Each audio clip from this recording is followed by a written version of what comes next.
صفحہ نمبر 39 بہشتی زیور۔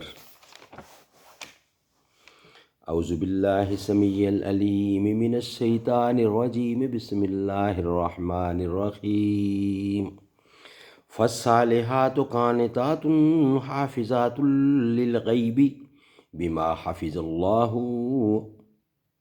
سو جو عورتیں نیک ہیں، اطاعت کرتی ہیں مرد کی غیر موجودگی میں، بحفاظت الہی نگہداشت کرتی ہیں۔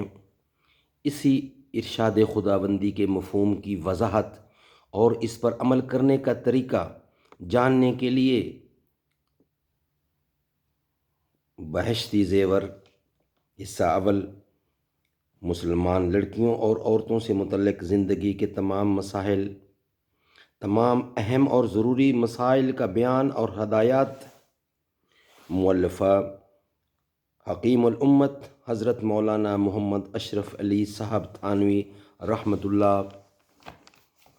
صفحہ نمبر 39 پیج 39 بہشتی زیور حصہ اول۔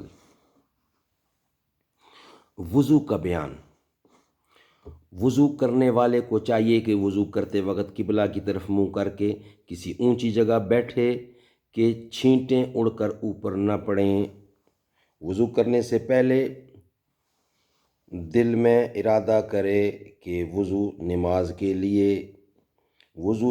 کے لیے کرتی ہوں، بغیر نیت ثواب وضو کا نہ ہوگا، گو وضو تو ہو جائے گا۔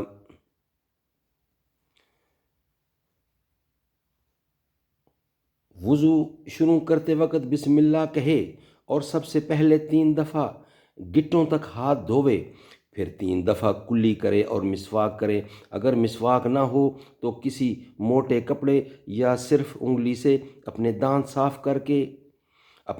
صاف کر لے کہ سب میل کچال جاتا رہے، اور اگر روزہ دار نہ ہو تو غرغرہ کر کے اچھی طرح سارے منہ میں پانی پہنچا دیوے، اور اگر روزہ ہو تو غرغرہ نہ کرے کہ شاید کچھ پانی حلق میں چلا جاوے۔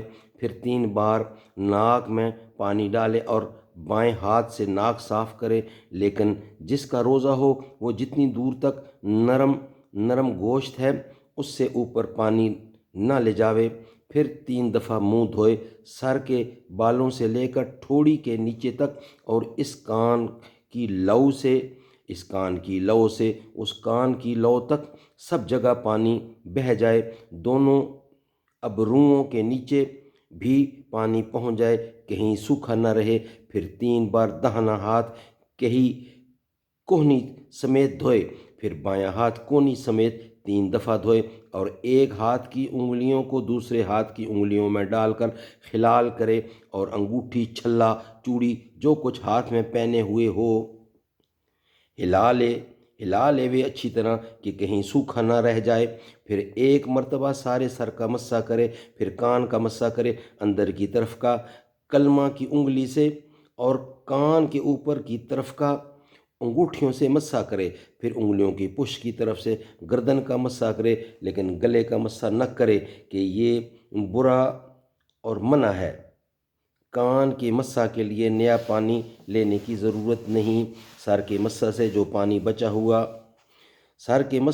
بچا ہوا پانی ہاتھ میں لگا ہے وہی کافی ہے، اور 3 بار دہنا پاؤں کے ٹخنے سمیت دھوے، اور 3 بار دہنا پاؤں ٹخنوں سمیت دھوے، پھر بایاں پاؤں ٹخنوں سمیت 3 دفعہ دھوے، اور بائیں ہاتھ کی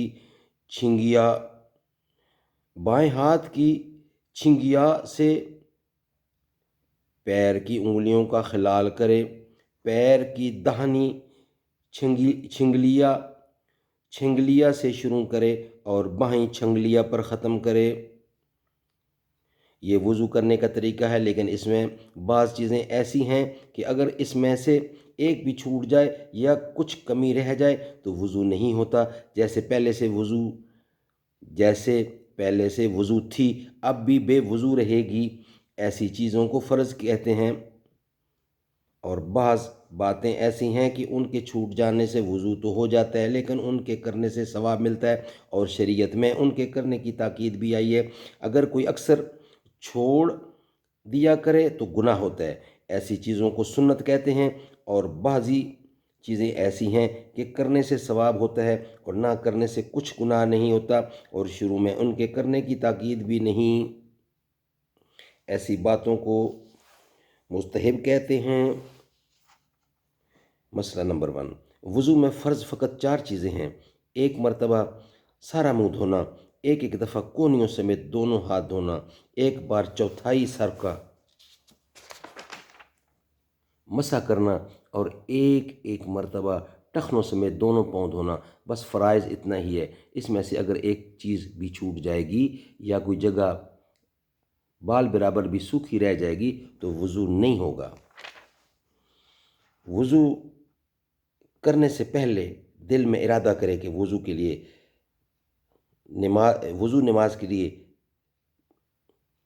نماز کے لیے کرتی ہوں، بغیر نیت ثواب وضو کا نہ ہوگا، وہ وضو ہو جائے گا۔ اس کا بقیہ حصہ انشاءاللہ، وضو کا بقیہ حصہ نیکسٹ ویلاگ میں بیان کیا جائے گا۔ اللہ تعالیٰ ہمیں اس پہ عمل کرنے کی توفیق عطا فرمائے، اور وضو کو کرے بھی، یہ پڑھے بھی اور وضو سیکھے، کیونکہ وضو سیکھنے سے وضو کا طریقہ صحیح آتا ہے اور اس کا بہت ثواب ہے۔ اگر وضو ہی نہیں ہوگا تو نماز کیسے ہوگی؟ اللہ تعالیٰ عمل کرنے کی توفیق عطا فرمائے۔